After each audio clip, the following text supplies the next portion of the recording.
నోరు కడుక్కో. ధ్రువ, ఇప్పుడు ఎలా ఉంది బాబు? పదండి లోపలికి తీసుకెళ్దాం. రా బాబు. ఆనంద్ రా ధ్రువ. ధ్రువ, నెమ్మదిగా. ఎలా ఉంది బాబు? వాడి ఆరోగ్యం ఎలా ఉందో చెప్పండి. ధ్రువ, ఎవరైనా చెప్పండి వాడి పరిస్థితి ఏంటో. ధ్రువ, అరే రామ్జీ చెప్పు. ధ్రువ, ఇప్పుడు ఏం చేయాలి? సేట్ గారు, పాత సామెత ఒకటి ఉంది. ఎవరైతే ఇతరుల కోసం గొయ్యి తవ్వుతారో ఆ గోతిలో స్వయంగా వాళ్లే పడతారంట. మీ ఇద్దరికి బహుశా ఇది అర్థం కాకపోవచ్చు. అయినా సరే ఒక మాట చెప్తున్నాను. ఒక మంచి తండ్రికి మొట్టమొదటి కర్తవ్యం ఏంటో తెలుసా? తను తన పిల్లల క్రమశిక్షణ కోసం ఒక విషయాన్ని తప్పకుండా దృష్టిలో పెట్టుకోవాలి. ఏ లోపాలైతే మనలో ఉన్నాయో అది మన పిల్లల్లో రాకూడదు. పరివర్తన, మనం మనలోనే అవలక్షణాలను పోగొట్టుకోవడానికి ఇదే గొప్ప సిద్ధాంతం. ఇది భావితరాలకి మేలు చేస్తుంది. చాలు ఈ కాపు. ఓ తెగ రెచ్చిపోతున్నావు. నీ హద్దులోనే ఉండు. నీతులు వల్లించొద్దు. సేటు గారి కొడుకుని మొబ్బి పెట్టి నువ్వు నీ ఇంటిలో చేర్చుకున్నావు. నువ్వు మాకు నీతులు చెప్తున్నావా? ఇలాంటి నీతి వాక్యాలు పాపం మీకు అర్థం కావనుకుంటా. ఒకవేళ అర్థమైతే తప్పకుండా ఆలోచించండి. అరే రామ్జీ, నా కొడుకు ఎలా ఉన్నాడో అది చెప్పు ముందు. ధ్రువ,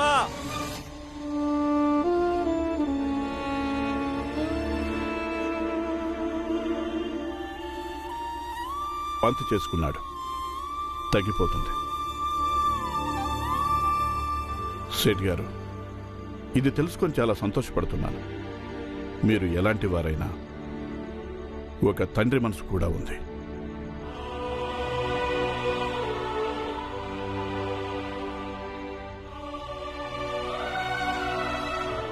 తమాషా చూస్తున్నారా? వెళ్ళండి, వెళ్ళండి ఇక్కడి నుంచి, వెళ్ళండి.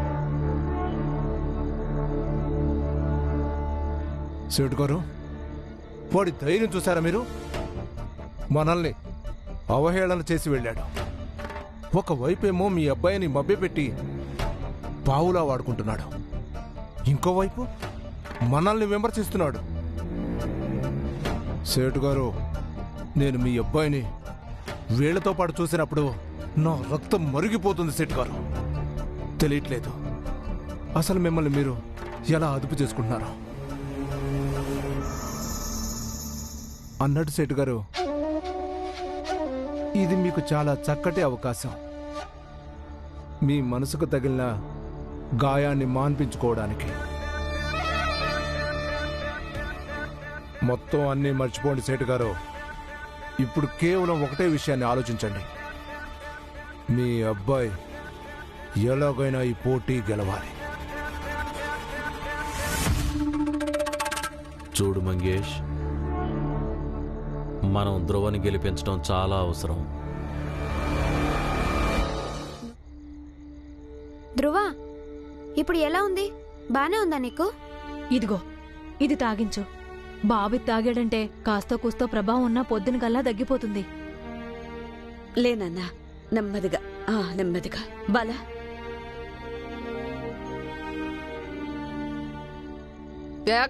చాలా చేదుగా ఉంది పిన్ని, నేను తాగను.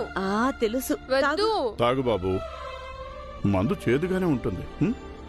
తాగు, తగ్గిపోతుంది. తాగు. శభాష్. ధ్రువ, ఏదో పొడి తిన్నావుగా, అప్పుడు కూడా ముఖం ఇలానే పెట్టావా? లేదే.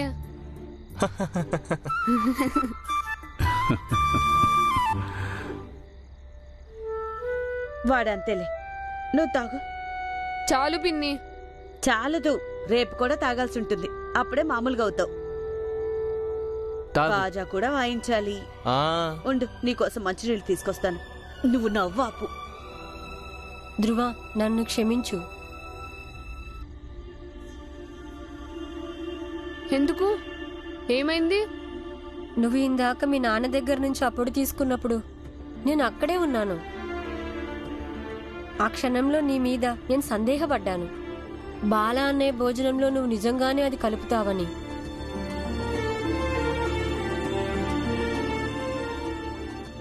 అలా అనుకొని మౌనంగా నేను ఇంటికి తిరిగి వచ్చేశాను. నేను ఇంటికి తిరిగి వచ్చాక అక్కడ జరిగిన విషయం నాన్నకి ఇంకా బాలా అన్నయ్యకి చెప్పేవాడినే. కానీ నేనే తప్పు. నా మీద నాకే కోపంగా ఉంది. నేను అలా ఎలా ఆలోచించానా అని. అరే భీమ్, నీ స్థానంలో వేరే ఎవరన్నా వాళ్ళు కూడా ఇలాగే అనుకుంటారు. కానీ నా స్థానంలో నేనే ఉన్నాను. నేను అలా అనుకోవడం అంటే అర్థం నీ స్నేహాన్ని నిన్ను అనుమానించటం. అలా అనుమానపడటం చాలా పాపం.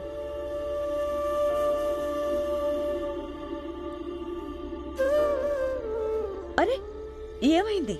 బాబాయ్, పిన్ని, ఇప్పుడు మీరే బుద్ధి చెప్పండి వీడికి. అత్త, ఒకవేళ బుద్ధి తెప్పించే కషాయం ఉంటే కాస్త చేసి ఈ భీమరావుకి తాగించు.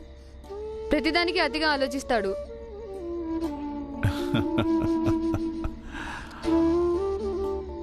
బాధపడకు బాబు.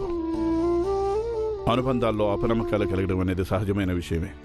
కానీ ఎప్పుడైతే ఆ అపనమ్మకాలు తొలగిపోతాయో అప్పుడు నమ్మకం అనే దారం మరింత బలంగా ముడిపడుతుంది.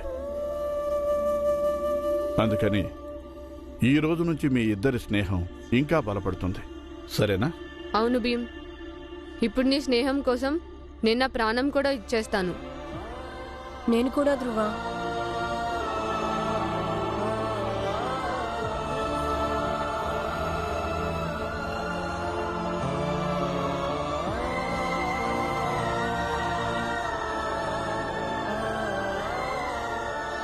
అరే తొందరగా చేయండి. ఆంగ్లేయులు ప్రభుత్వం వాళ్ళ పెద్ద ఆఫీసర్ గారు వచ్చేశారు. మోహన్, ఆ, ఒక పంచే, తొందరగా వెళ్ళి మన వాళ్ళందరికీ చెప్పు సహస్రబుద్ధి గారి ఇంటికి రమ్మని. ఎందుకంటే ఎక్కువ మంది ఉంటే ఆ ఇంగ్లీష్ ఆఫీసర్ సంతోషిస్తాడు. ఇంకా గ్రామస్తులందరికీ వినోదంగా ఉంటుంది నిన్నట్లాగా. వెళ్ళు. నేను ఇప్పుడే వెళ్ళొస్తాను. వెళ్ళు. ఇద్దరు బాగా వాయించాలి. ఇంకక్కడ ఎక్కువ మంది జనాలున్నా చూసి భయపడద్దు.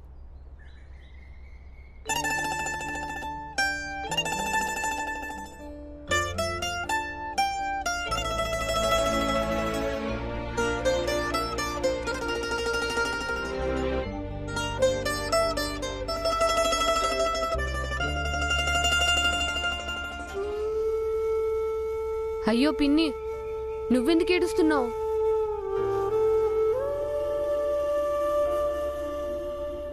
ఏం లేదు. మీ ఇద్దరిలో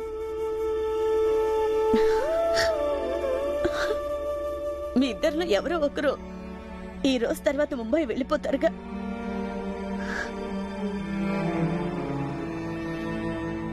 అంతే, అది ఆలోచించేసరికి. భీమాబాయ్, తల్లి కన్నీరు పిల్లల్ని ఎప్పుడూ బలహీనపరుస్తూనే ఉంటుంది. విజయ శిఖరాలు అధిరోహించడానికి అబ్బాయిలు ఎప్పుడూ తల్లిదండ్రులకి దూరంగానే వెళ్లాల్సి ఉంటుంది. అవును, ఇంకా నాన్న చెప్తారుగా ప్రతి విషయంలోనూ మంచినే చూడమని. అప్పుడు ఎక్కువ సంతోషంగా ఉంటుంది.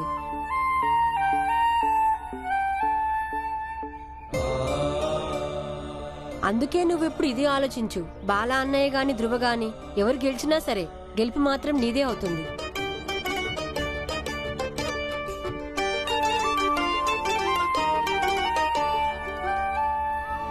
సరే వెళ్ళండి, వెళ్ళండి. ఇద్దరు బాగా వాయించండి. వెళ్ళండి.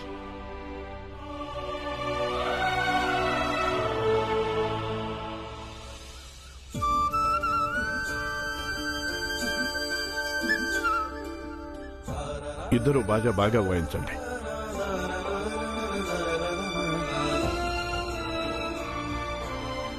పదండి.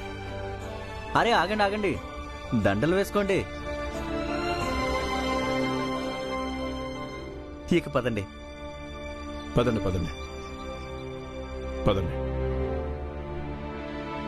సేట్ గారు, సిద్ధాంత్ గారు, సహస్రబుద్ధి గారి ఇంటి దగ్గర అన్ని ఏర్పాట్లు అయిపోయాయి. నేను వెళ్లి గ్రామస్తులు పిలుచుకొని వస్తాను.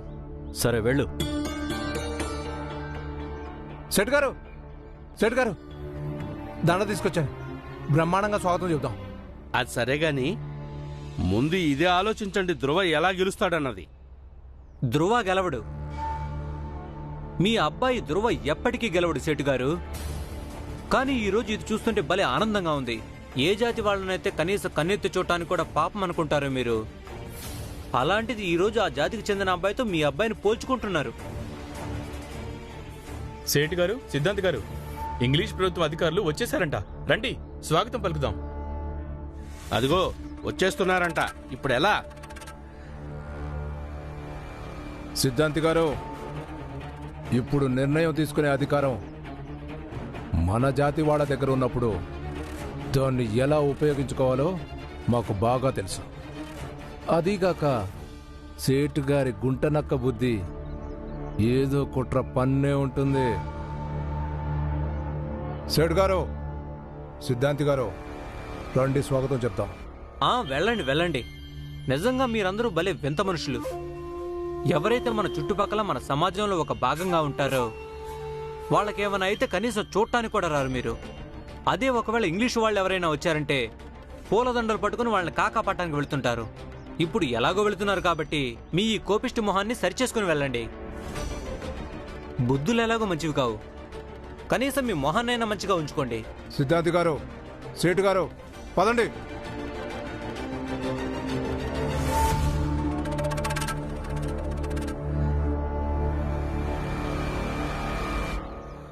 రండి సార్, రండి సార్, రండి. అందరం మీకోసమే ఎదురు చూస్తున్నాం సార్. రండి. మీకు స్వాగతం. రండి. అన్ని ఏర్పాటు చేశారుగా, ఇబ్బంది ఏమీ లేదుగా? లేదు లేదు లేదు. కూర్చోండి సార్.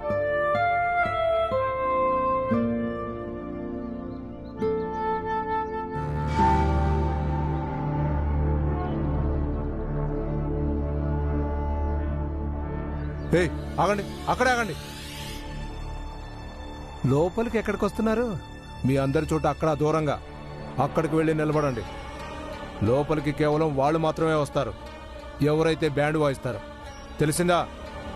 మేము కూడా ఆఫీసర్ గారికి స్వాగతం చెప్పాలి, దండ తీసుకొచ్చాం. అలాగా? అయితే ఒక పని చెయ్యి, నువ్వు ఇక్కడి నుంచి వంగి నమస్కారం చేసుకో, స్వాగతం చెప్పినట్టు అవుతుందిగా. మర్యాదగా ఇక్కడే నిలబడండి. అరిచి గీ పెట్టినా సరే మిమ్మల్ని లోపలికి వెళ్ళండి. ఏమైంది? What happen? దొర, అది వీళ్ళందరూ తక్కువ జాతి వాళ్ళు. వీళ్ళని మేము దూరంగా ఉంచుతాం. అది ఏమంటారంటే లేబర్లు, అదే దట్టి మనుషులు సార్ వీళ్ళందరూ. We are poor, but not dirty, sir. And we want to welcome you. వద్దు సార్, వద్దు. వాళ్ళని మీ దగ్గరకు పిలవద్దు. వాళ్ళు వస్తే పెద్ద జాతి వాళ్ళందరూ లేచి వెళ్ళిపోతారు. ఓకే, వాళ్ళు తెచ్చిన దండని ఇక్కడికి తీసుకొచ్చి పెట్టు. దొరా,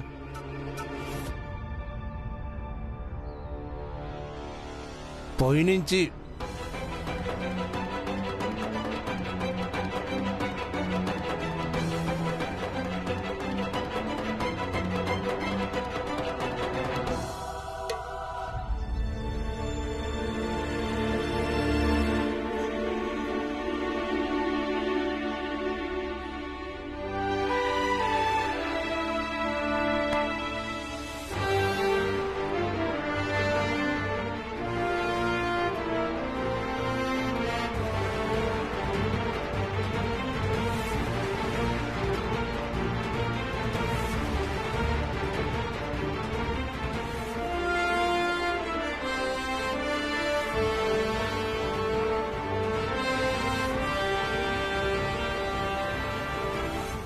బాగుంది. నేను లైఫ్లో ఫస్ట్ టైం చూస్తున్నాను ఇద్దరి కాంపిటీటర్స్ ఒకరి చెయ్యి ఒకరు పట్టుకొని రావటం.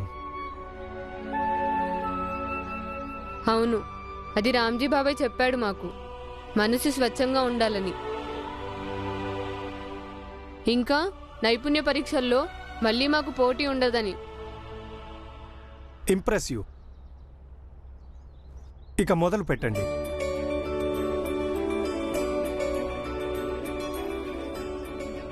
సెట్ గారు, రండి, కూర్చోండి.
నానా, బాలా అన్నయ్య చాలా బాగా మోగిస్తున్నాడు.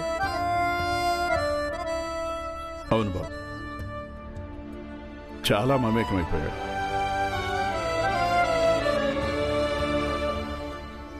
ఇప్పుడు సతారాలో అమ్మకి 2 కొడుకులే ఉంటారు కదా నాన్నా?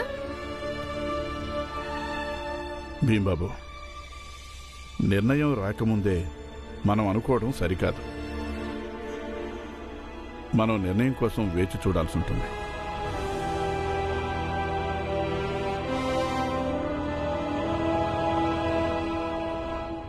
బాబు, నాకు ప్రతిభ మీద కాదు, కానీ నువ్వు ఏదైతే దారి ఎంచుకున్నావో దాని మీద కోపం.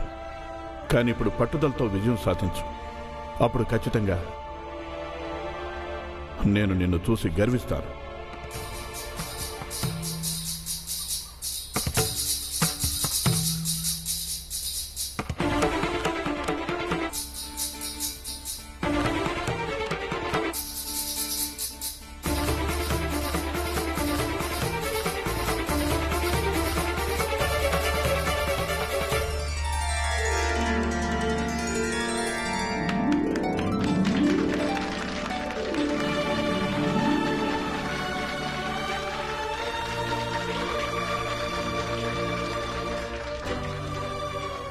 మీ పిల్లలిద్దరు కిందికి రండి.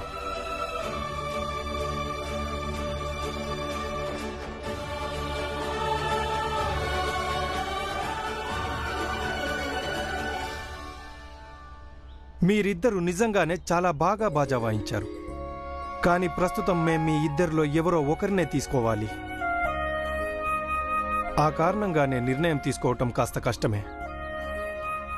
అతి కష్టం మీద మేము పరస్పరం చర్చించుకుని ఒక నిర్ణయం తీసుకున్నాము. ఇప్పుడు మా వెంట బొంబాయికి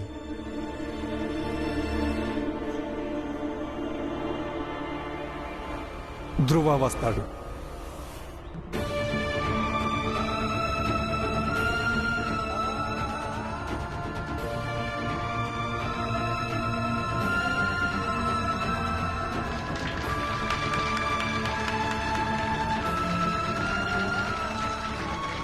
మా శుభాకాంక్షలు అందుకోండి సేట్ గారు.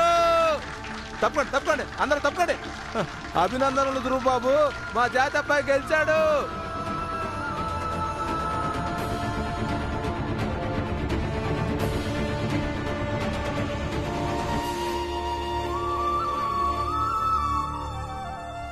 సో ధ్రువ, నువ్వు నీ వస్తువులు ప్యాక్ చేసుకో. నువ్వు ఇప్పుడే ఈ క్షణమే మా వెంట రావాల్సి ఉంటుంది.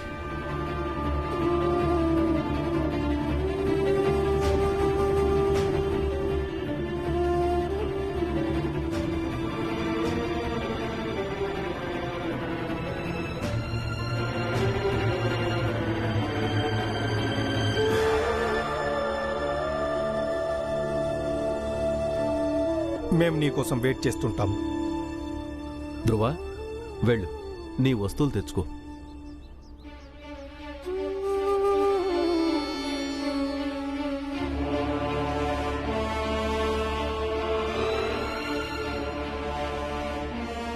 పదండి, మనం సంతోషంగా ధ్రువుని సాగనపుదాం. అందరూ రండి. ఇక మీరందరూ కూడా మీ ఇళ్ళకు వెళ్ళండి. మంగేష్, దొరగారి నోరు తీపి చేయి. ఇప్పుడే మిఠాయిలు తీసుకొస్తా. చాలా చాలా ధన్యవాదాలు దొర. మీరు మా మాటని అర్థం చేసుకున్నారు. ధన్యవాదాలు.